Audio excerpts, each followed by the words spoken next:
Hello everyone, my name is Sarvesh and you are watching my YouTube channel. तो आज मैंने अपने दूसरे चैनल पे ना एक वीडियो डाली थी जिसमें मैंने देखने के ऊपर कि सी, लुक, स्टेयर, ग्लैंस, इस तरीके के मैंने 7 वर्ड्स यूज करके बताया था कि देखने के अलग अलग टाइप्स क्या होते हैं, उनके मीनिंग्स क्या होते हैं, डिफरेंस क्या होते हैं। तो उस वीडियो की जो लिंक है डिस्क्रिप्शन बॉक्स में डाल दूंगा, वो भी जाके देख लेना, और सब्सक्राइब नहीं किया है वो चैनल तो वो भी कर लेना। और उस वीडियो की कमेंट पे भी, और मेरे पास उसके बाद व्हाट्सएप पे भी मैसेजेस आए थे कि सर इसमें भी मतलब कंफ्यूजन रहती है कि से, टेल, स्पीक, टॉक, आंसर और रिप्लाई, इनमें भी थोड़ी कंफ्यूजन रहती है। सबका मतलब बोलना ही होता है, लेकिन कहाँ पे क्या यूज़ करना है, क्या चीज़ सही है, इनकी मीनिंग्स क्या है, डिफरेंसेस क्या है, तो उस सब चीज़ के ऊपर भी बताइए। तो इस वीडियो में मैं उन सब चीज़ों के ऊपर ही बात करने वाला हूँ। देखिए, मैं मानता हूँ कि हाँ, सबका वैसे हिंदी में मतलब अलग अलग होता है, लेकिन कहीं ना कहीं कई जगह आपको सिर्फ बोलना, बोला यही मिल जाएगा इन सब के लिए, लेकिन वहाँ पे समझना ज़रूरी होगा कि कौन सा वर्ड यूज़ करना है। तो जो कंफ्यूज करते हैं, जैसे स्पीक और टॉक, इन दोनों को मैं साथ में लूंगा, इन दोनों की मीनिंग बताऊंगा, इन दोनों में डिफरेंस बताऊंगा, एग्जाम्पल बताऊंगा, और फिर बोलने की कौन सी ऐसी लाइन आती है जहां पे दोनों के लिए बोलना यूज होता है। सेम, से और टेल, इन दोनों के लिए भी, और आंसर और रिप्लाई के लिए भी। तो इस तरीके से मैं बताता हुआ चलूंगा। तो वीडियो बहुत इंपॉर्टेंट होने वाली है, आप ध्यान से देखिए। और अगर आप चाहें तो कोई नोटबुक लेकर बैठ सकते हैं लिखने के लिए, जो भी आपको चीज़ ज़रूरी लगे। तो चलिए वीडियो शुरू करते हैं। तो सबसे पहले हम बात करते हैं और स्पीक और टॉक, इस चीज़ के ऊपर बात करते हैं। देखिए, स्पीक का जो मतलब है ना, स्पीक का मतलब टिपिकल बोलना ही है, ठीक है, सीधा बोलना, ठीक है। और दूसरा जो टॉक है, इसका मतलब होता है एक तरीके से बात करना। लेकिन मैं इन दोनों में आपको एक छोटा सा फर्क बताता हूँ, दोनों में छोटी सी एक और चीज़ बताता हूँ जो इन दोनों को जोड़ती भी है और हल्के से मीनिंग अलग भी करती है। जो स्पीक है ना, वो तो एक है आपका फॉर्मल, फॉर्मल चीज में आती है। जो टॉक है वो है थोड़ा कैजुअल। कैसे? मान लीजिए आप किसी कंपनी में जॉब करते हैं, ठीक है, आपको अपने सीनियर मैनेजर से या फिर डायरेक्टर से बात करनी है, और वो आपको आपको दिख रहा है कि वो अभी फ्री बैठे हुए हैं।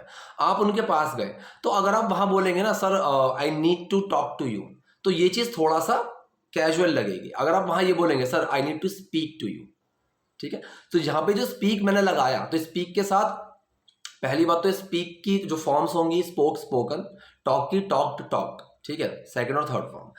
अब जब मैंने इनकी दोनों की बात की है, स्पीक विद या टू, सेम टॉक के साथ विद या टू लगता है। तो जब मैंने वहां पे अपने डायरेक्टर को जाके बोला कि sir I need to talk to you, तो वो एक थोड़ा सा कैजुअल होगा कि भाई ये थोड़ा कैजुअल है। लेकिन अगर मैं वहां पे बोलता हूँ, sir I need to speak to you, I need to speak with you, तो ये चीज ना थोड़ा एक ऐसा लगेगा कि हाँ, थोड़ा फॉर्मल है, थोड़ा तमीज से है। Can I talk to you, ठीक है, can I talk with you, इस तरीके से अगर मैं बात करूं तो ये एक कैजुअल है। Can I speak with you, ये एक फॉर्मल है।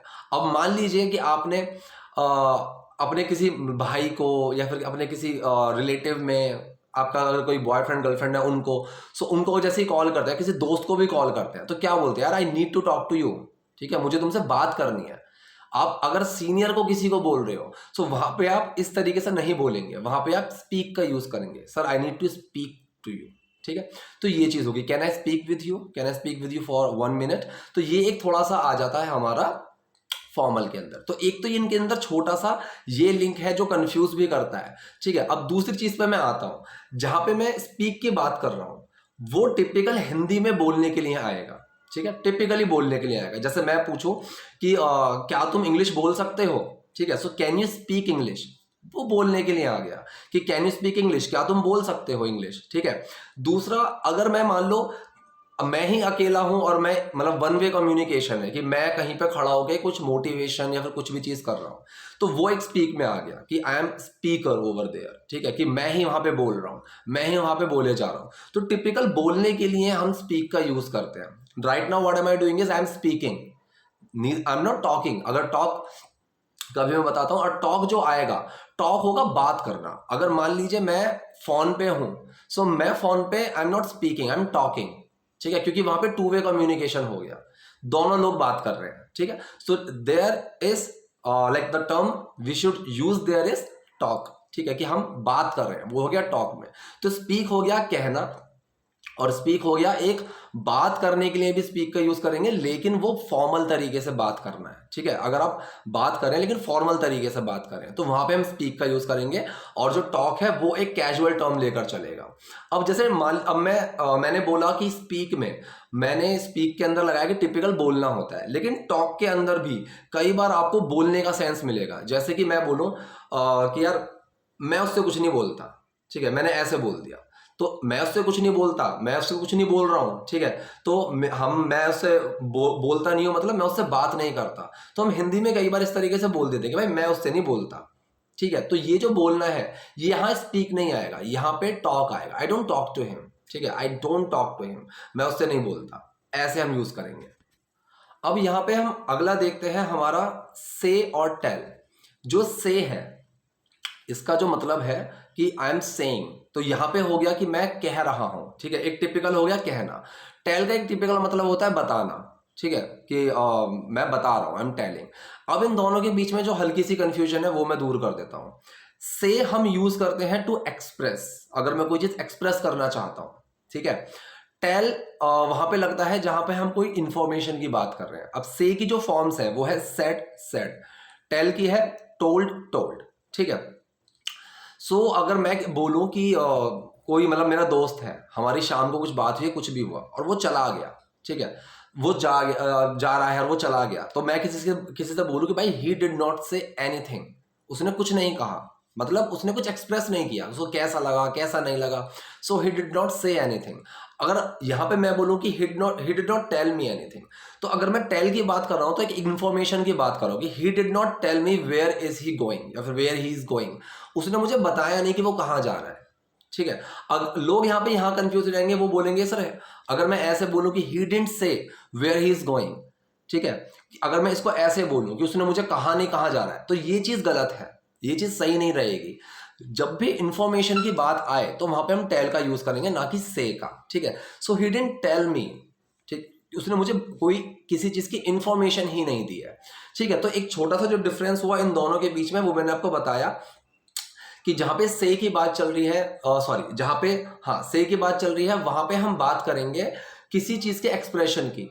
जो वांट टू से समथिंग, अपने मतलब कोई अपनी बात कुछ कहना चाहते हो, कुछ बताना चाहते हो, एक वो वाला सेंस आ गया, जो वांट टू से समथिंग। दूसरा टेल का यूज होगा वहां पे जहां पे हम कोई इंफॉर्मेशन की बात कर रहे हैं, ठीक है, ऐसे हम यूज करेंगे। पहला तो ये हो गया। अब इसी के अंदर अगर मैं एक और आपको एग्जाम्पल दूं, एक मैंने बोला कि से गुड इवनिंग टू हिम, मतलब उसको गुड इवनिंग बोलो, ठीक है, मैंने यहाँ पे बोलने के लिए बोला कि भाई उसको गुड इवनिंग बोलो, से गुड इवनिंग टू हिम।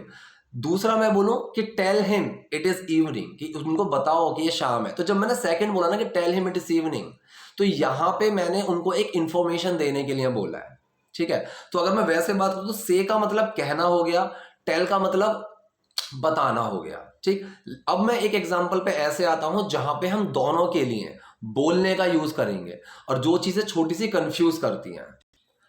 मैंने उसको बोला चुप रहो, मैंने तुम्हें बोला कि चुप रहो। अब यहां पे कोई इंफॉर्मेशन दे रहा हूं क्या मैं? यहां मैंने कोई इंफॉर्मेशन नहीं दे रहा हूं, यहां पे मैं कोई चीज एक्सप्रेस कर रहा हूं अपने आप को, ठीक है, कि भाई मैं अभी इस उसमें हूं, मैं एक एक्सप्रेस कर रहा हूं। सो यहां पे जो बोलने की बात आएगी तो यहां पे से, ठीक है, इसके सेकंड फॉर्म लगेगी मैंने बोला आई सेड कीप क्वाइट, चुप रहो, मैंने बोला चुप रहो, ठीक है। सो आई सेड कीप क्वाइट। अगर मैं एक बोला ये लगाऊं कि भाई तुम्हें ये बात किसने बोली, मतलब यहां पे एक इंफॉर्मेशन की बात चल रही है कि तुम्हें ये बात किसने बताई, तुम्हें ये बात किसने बोली। अब यहां पे मैंने बोला है लगाया है, लेकिन यहां पे एक इंफॉर्मेशन की बात चल रही है कि तुम्हें ये बात किसने बोली। सो हु टोल्ड यू, तुम्हें किसने बोला, हु टोल्ड यू, सिंपल से ऐसे बन जाएगा, ठीक है, ज्यादा मुश्किल नहीं है। तो यहां पे टेल की फॉर्म लगी, हु टोल्ड यू, तुम्हें किसने बोला, ऐसे हम बात करेंगे, ठीक है। सो से का मतलब हुआ टू एक्सप्रेस, कहना। टेल का मतलब हुआ कोई इंफॉर्मेशन बताना, ठीक है। He did not say anything, he did not tell me, दोनों में आपको फर्क समझना पड़ेगा। ही डिड नॉट से का मतलब मुझे नहीं पता भाई कैसे मूड से गया क्या है, उसने मुझे कुछ नहीं कहा, ठीक है। और अगर मैं ऐसी बात करूं कि वो कहां जा रहा है, किसके साथ जा रहा है, एक इंफॉर्मेशन की बात चल रही है, so he did not tell me anything, ठीक। तो ये चीज है। अब हम बात करते हैं आंसर और रिप्लाई पे, ठीक है। अब देखिए आंसर का जो टिपिकल मतलब है, आंसर का टिपिकल मतलब है कि कोई उत्तर देना, ठीक है, वहां पे एक सवाल वैसा ही जर्नल है कि भाई उस चीज का उत्तर देना है, तो वो हो गया आंसर। ठीक, आप ये मान के चलो कि जो आंसर है, उत्तर देना है, वो एक थोड़ा फॉर्मल है, जो रिप्लाई है वो एक कैजुअल है। ठीक है, आप ये चीज मान के चलो। आंसर जो होगा वो एक टिपिकल क्वेश्चन का होगा, रिप्लाई जो होगा वो बातों का होगा। ठीक, ये चीज समझ में आई। अब मान लो कि कोई मीटिंग चल रही है, मेरे डायरेक्टर से या कोई भी है, उन्होंने कोई चीज पूछी, तो वो रिप्लाई नहीं होगा, वो एक आंसर होगा जो मैं उनको दूंगा। ठीक है, वहां पे वो एक चीज आंसर होगी। सेम अगर मैं अपने किसी दोस्त से बात कर रहा हूं, मैंने उससे पूछा और कहाँ कहाँ घूम रहा है, और वो जवाब ही नहीं दे रहा कोई, तो मैं वहां बोलूंगा भाई रिप्लाई क्यों नहीं कर रहा है। ठीक है, लेकिन अगर कोई सीनियर है मेरा, वो मुझसे बात कर रहे हैं, उन्होंने मुझसे पूछा कि देवेश कितने बजे तक आओगे, और मेरी तरफ से कोई जवाब नहीं आया, so he is waiting for my answer. एक चीज आपको ये हल्की सी समझ में आई।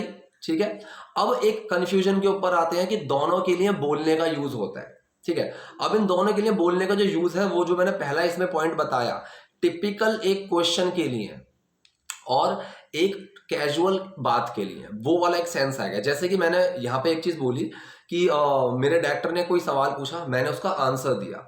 अब बाद में उन्होंने बोला कि तरवेश जो बात तुमने बोली ना वो सही थी। ठीक है, जो तुमने बात बोली वो सही थी, यहाँ पे बोलना आया, लेकिन यहाँ पे क्या बोलेंगे, your answer was correct, the answer which you gave was correct, कि आप जो तुमने बोला था वो सही था। ऑन दी अदर हैंड, मैं एक कैजुअल टोन में जाऊं, एक कैजुअल जगह पे जाऊं, वहां पे जब रिप्लाई आएगा तो वहां पे क्या होगा, मैं अपने दोस्त को बोलूंगा कि भाई मैंने तुझसे कल शाम को पूछा था, तूने कोई जवाब नहीं दिया। तो वहां पे एक जवाब देने का सेंस आता है और आंसर एक उत्तर देने का सेंस लेकर चलता है। ये चीज आपको समझनी होगी। मैं अपने दोस्त को बोल रहा हूँ कि भाई I asked you this question yesterday but I did not get any reply but you did not reply. इस तरीके से बोल सकते हैं कि भाई तुम्हारी तरफ से कोई जवाब ही नहीं आया, तुमने कुछ बोला ही नहीं, तो उस चीज का उत्तर नहीं देना होगा। कि मैंने पूछा कि कल शाम घूमने चलेंगे, तो ये कोई एक सवाल नहीं है जिसका उत्तर देना होगा। ठीक है, वहां पे सिर्फ एक जवाब देना है कि तुम्हें चलना है नहीं चलना है, वो एक कैजुअल टोन हो गई। सो वो एक रिप्लाई है, ना कि आंसर है। तो ये चीज आपको समझनी होगी। ठीक है, अभी भी अगर कोई डाउट है, कोई क्वेरी है, कोई कंफ्यूजन है, कमेंट बॉक्स में जाइए, वहां मुझसे पूछिए। वीडियो अगर पसंद आई है तो लाइक कीजिए, नए हैं लाइक सब्सक्राइब दोनों कीजिए। Thank you.